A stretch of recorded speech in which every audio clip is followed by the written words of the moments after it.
waxaan salaan qiimo badan halkan uga soo gudbinayaa maanta ay ku beegan tahay labadii bishii Muharram 1445 oo shalay ay ahayd sanadkii hijriyada ee cusbaa oo shalay noo dhashay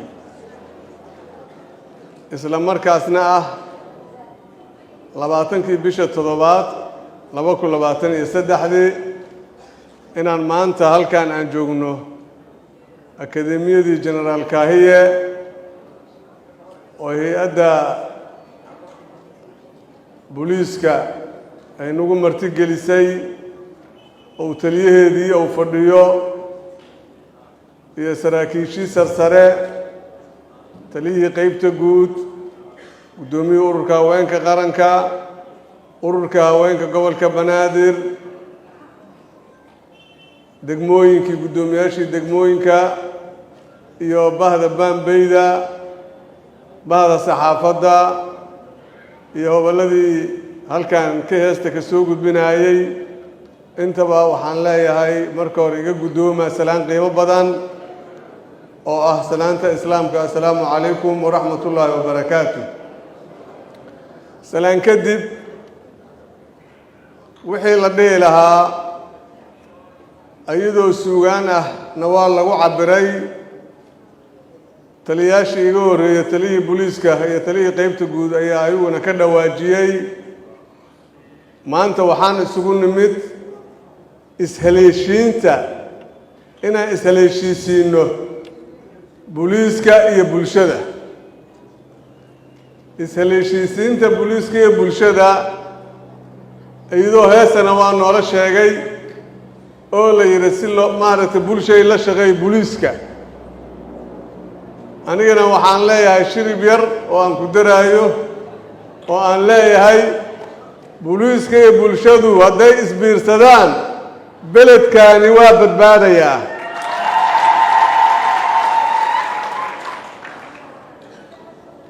waxaa la yidhi 3 qodob oo muhiim ah ayaa mudan in la iska kaashado waxaana soo martay xilli bulshada ciday wuxuu sheegan ay leeyihiin haddii aan sheegno cadowgaan haddaan sheegno waxba laga qaban maayo deedna kii wax ka sheegay intuu dib ugu soo laabto uu yidhaahdo haye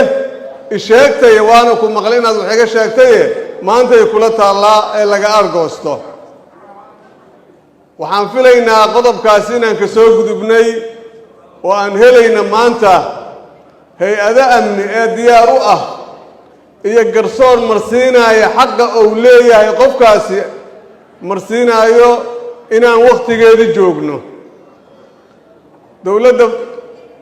oo mas'uulka ka yahay madaxweyne xasan sheekh ra'iisul wasaarena uu ka yahay xamse cabdi barre waa ogsoontihiin qodobada ay ka dhawaajiyeen intaba waxay isugu tagayaan badqabka bulshada isugu tagayaan maxaa yeelay haddii cadowina halala dagaalamo la yiri kor iyo hoos haddii la yiraahdo corruptionkii musuqmaasuqii iyo xaaraantii iyo qashinkii dadkan lagu wareerina lagala dagaalamaayo maandooriyii ummadayna la degana lagala dagaalamaayo waxaan isugu nimidna maanta intaas ay tahay soo waxaan wax ka qaban karna maan haddaan gacmaha isqabsanno gabadha iyo wiilka iyo gudoomiyaha degmada iyo taliyaha saldhiga iyo taliyaha nabad sugidda iyo haddii gacmaha la isqabsado waxaan aaminsanahay inaan cadowga ka guulaysan karno laakiin waxay u baahan tahay karti awood caqli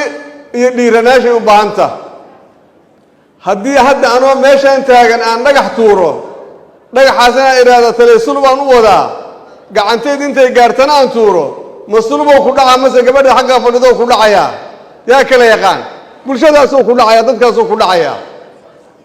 hadafkayga marka waa inaan dadkaas qof kamida aan waxyeelayn diloon dhaawace kaliya ma aan taliya marka kuwa wax soo tuuraayo hoobiyaasha macmalka ay soo tuuraayo ama miinada dhigaayo ama dadka soo weeraraayo waxay u jeedaan bulshadan Soomaaliyeed ee muslimka ah ee tawxiidsato ee salaado soonto inay baabi'iyaan rabaan saan la wada socona nabiyullaahi maxamed calayhi salaatu wasalaam nin saxaabiyo usaama binu zayd la yidhaahdo ayaa nin markaasi gaal ahaayey kasoo horjeeda dagaalamayey ay seeftiisu dhaafsanayeen ayaa wuxuu qabsaday tawxiidka markii xoogaa intuu geed ku gambado uu istiri allay leh markaasuu uri laa ilaaha ila allah muxammadu rasuulullah usaama binu zayd ninkii kama istaagine seeftii uu ku dhiftay ninkii uu dilay rasuulka markii loo tago uri nabi maxamed oo usaama wuxuu dilay nin tawxiidsanaayo usaama u yeeray rasuulka calayhi salaatu wasalaam wuxuu yiri maxaad u dishay ninka tawxiidsanayay usaamow markaasuu yiri yaa nabiyullah wuu ku gambanayay runka ma ahayno yiri markaasuu yiri adiga yaa kuu sheegay inaysan runka ahayn ashaqaqta qalbigiisa miyaad jeexday yiri bacda an laa ilaaha ila allah laa ilaaha ila allah markuu yiri kadib maad dishay yiri adiga ma qalbigiisa jeexo yiri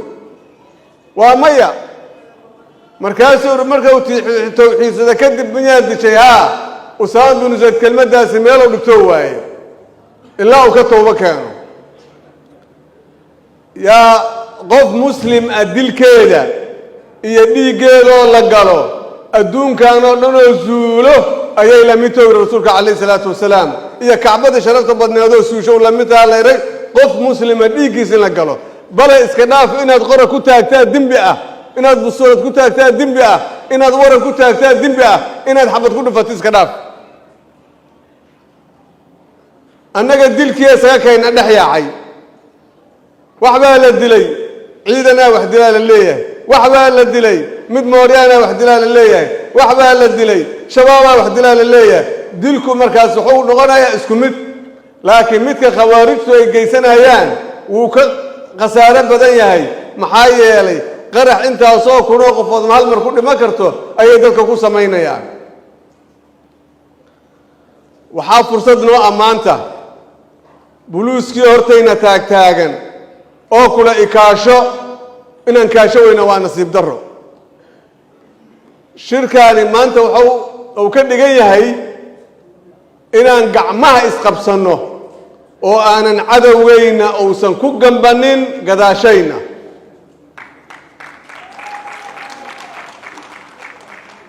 haddii aad u jeeddo mas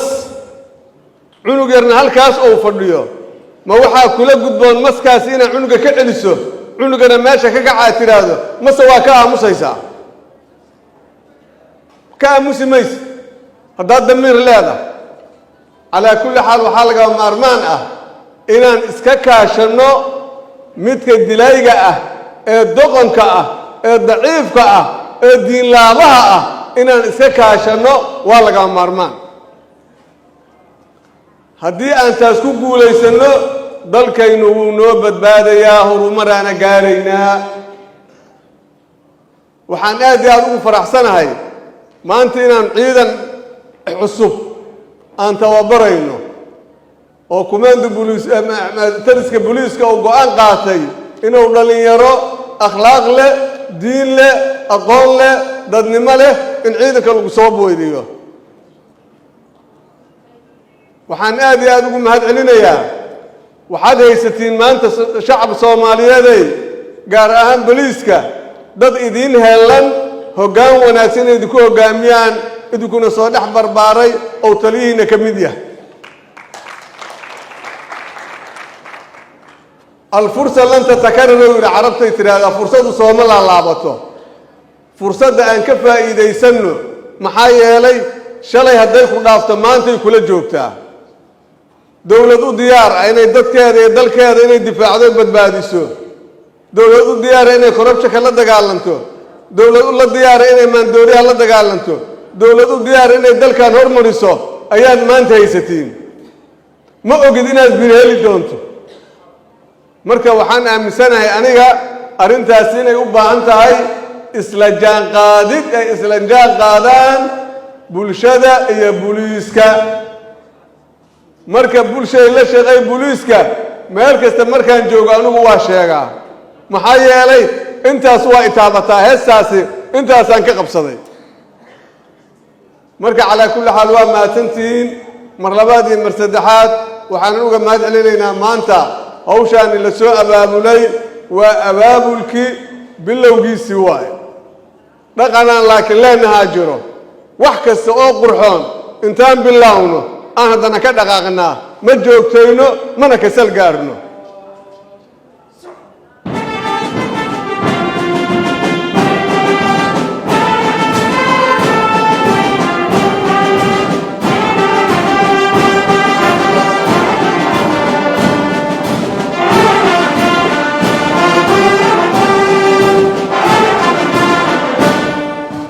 وما سنتين سومالد waxay dhihi jirtay go'aan dawladeed afar maalmood waa afar maalmood aan ka bedelno darooga la dagaalamayna dhahnay waxay ku leeyihiin maalmo hore waxaaga qarso afar maalmood kadib waa iska caadi dukaamada sida la soo dhigaya annaga waxaan rabnaa inaan daba joogno ka daba mintidno qof shacaba wuxuu ku leeyahay boona lay gooyay boonadana waxa ku qoran $100 waxaana la qaada $1,000 oo leeyahay wuxuu soo sheegaa mar xiriir fadal kala dhaceen markaas ma yiraahdo lacagtaada iga qaado kuma qoran meeshaane ama lacagteedii soo celi ama